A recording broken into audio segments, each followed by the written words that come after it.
Spanish Philippines. Hindi sa Spanish okay. per se. Spanish, panahon ng Kastila, itong mga coin. Baliktad. Ay, oo nga. Mga sir, mga kadikada, itong coin na to ay worth.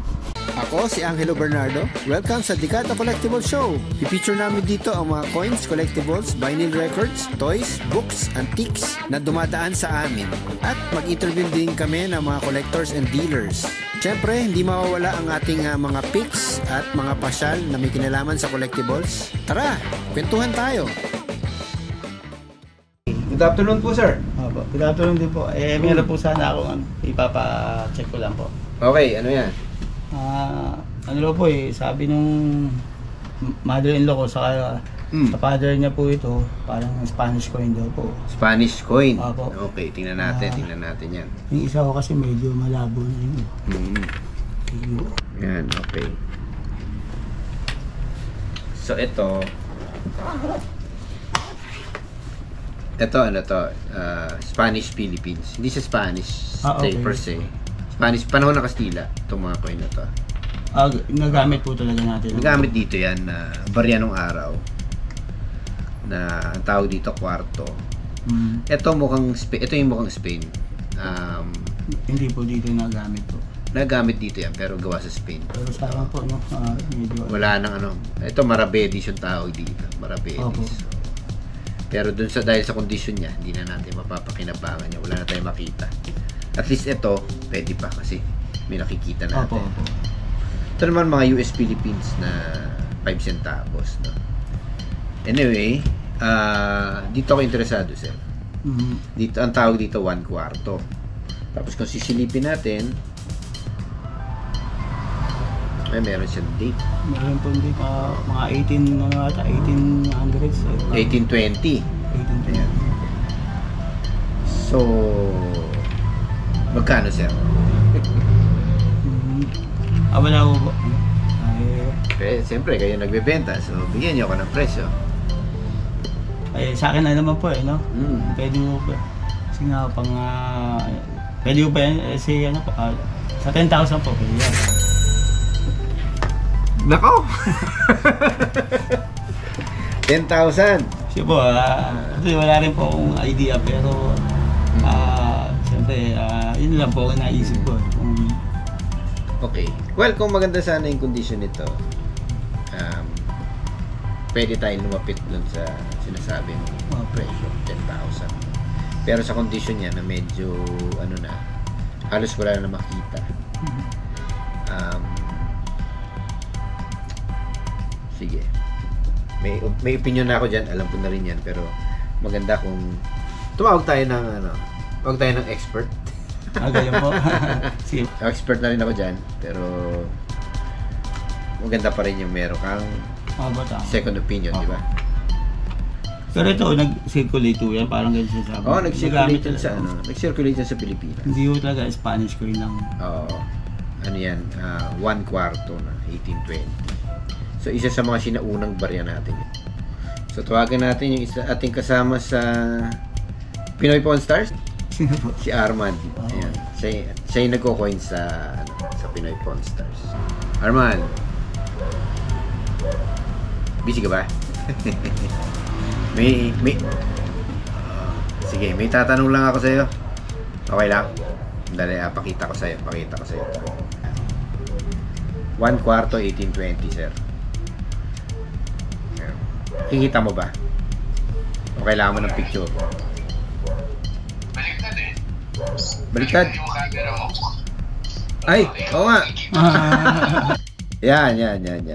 Kaya pala nakikita kayo mukha ko. Ayan, sir. 1820.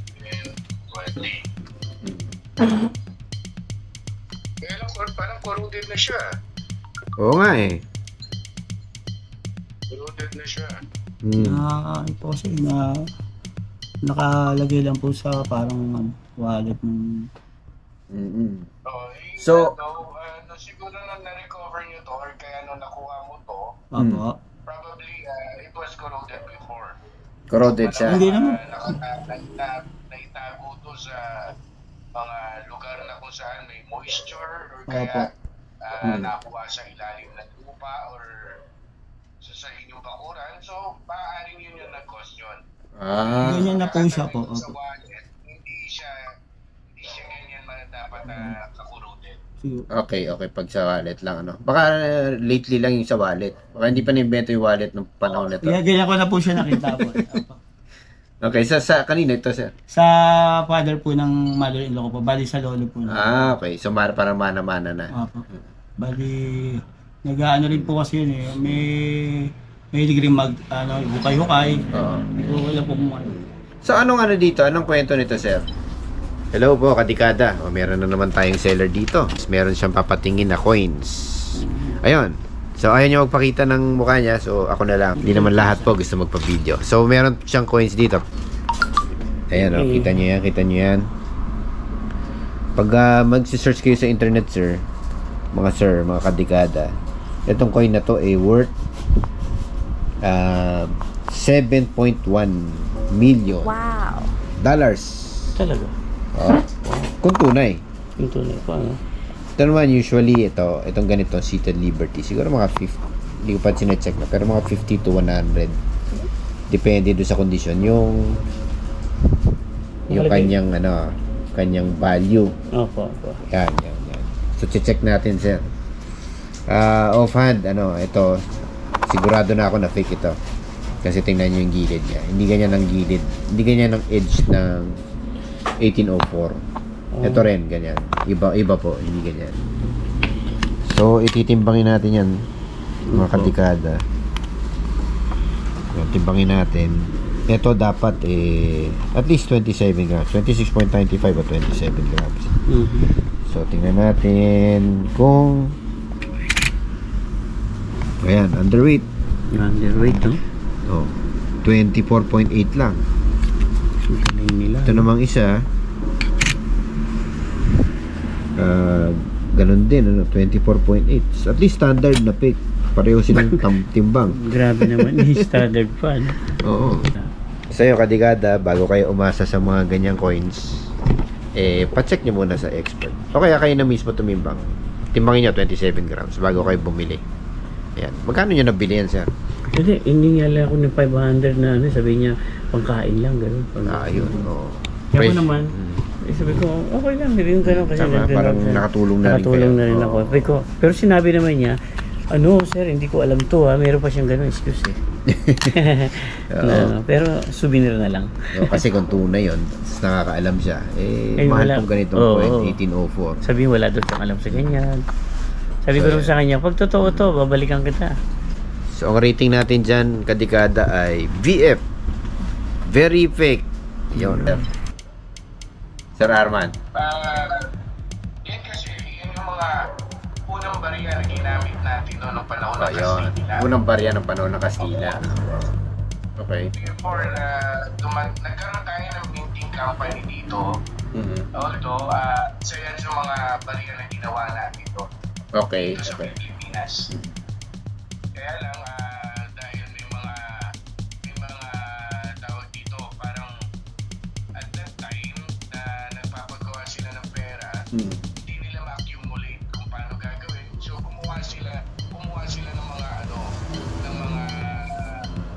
tawag dito, iba pang gagawa, yung mga Chinese. So parang sinabkon nila. Okay. So, kumuha din sila ng ganyang pera noon. Kaya pala iba-iba yung itsura nito. Oo. Okay. Ang ito is dated hanggang 1829. 1829. Mula kailan to?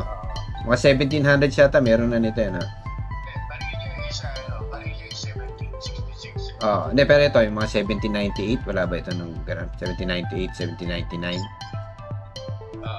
Meron din na. 1798, meron na. Meron na. Okay. So, 1/4 yan, no? 1/4. Okay. Paano natin 1/4? Merong yan Yung mga... May nakalagay na... Kasi to, di ba? Ang denomination nito, kwarto, oktavo, 2 cuartos, 4 cuartos. Tama, Arman, ano? 4 cuartos. Oo. Sa kwarto, 1 kwarto, 2-3 kwarto hanggang 4 na kwarto yan. Okay. So, ito yung pinakamaliit. Nakabarya pa. Ayun yung pinakamaliit. Yes, mababang din namin. Pinakamababa. Magkano na yung ganito ngayon, Sir Arman? Yung ganyan kasi condition, probably it is just fine or less fine. Tapos corroded pa siya. Bentahan sa group is around 1,000 to 1,500. 1,000 to 1,500 ang bentahan. Bentahan, selling price na yun. Okay. So if ever kukuhanin mo mas mababa. Okay, sige. Ayun. Ako, maraming salamat at malaking tulong ka. Yan. Thank you. Sige. Thank you. Bye-bye. Okay, yan si Sir Arman, yung expert natin sa coin sa Pinoy Pawn Stars. Okay, sir. Magkano na siya ngayon? Sabi po, mga 1,500. Kayo po, O magkano niyo bibenta ngayon? Narinig niyo na yung sinabi niya. 1,2 po, pwede ba yan? 1,2. 500. Di, sa ano lang po siguro, kahit mga 1,000. 1,000. Para since may ano naman kayo na sabi naman po ni sir, mga 5 may up to 1,500 na po. 600.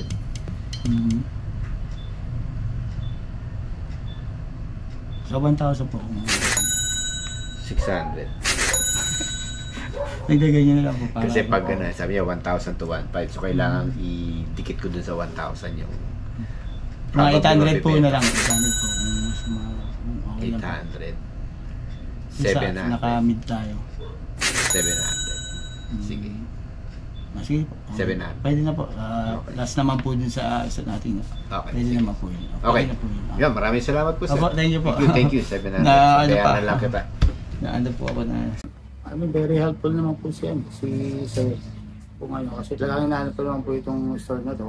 And then, eventually, maganda po kasi yung information po dun sa nakakatuwa lang po na talagang original naman po talagang ano yan. Coins po na ginamit po natin sa yung mga luma pa po na coins. Hindi naman po ako, wala naman po akong regrets dun sa paano po namin na pag-transact ni Sir. Pero dahil alam ko naman po na mas alam niya po yung gagawin po dun. Kasi po dun sa nasa akin po, nasa amin. Kaya parang heirloom lang yung buya na makakatulong din po sa amin.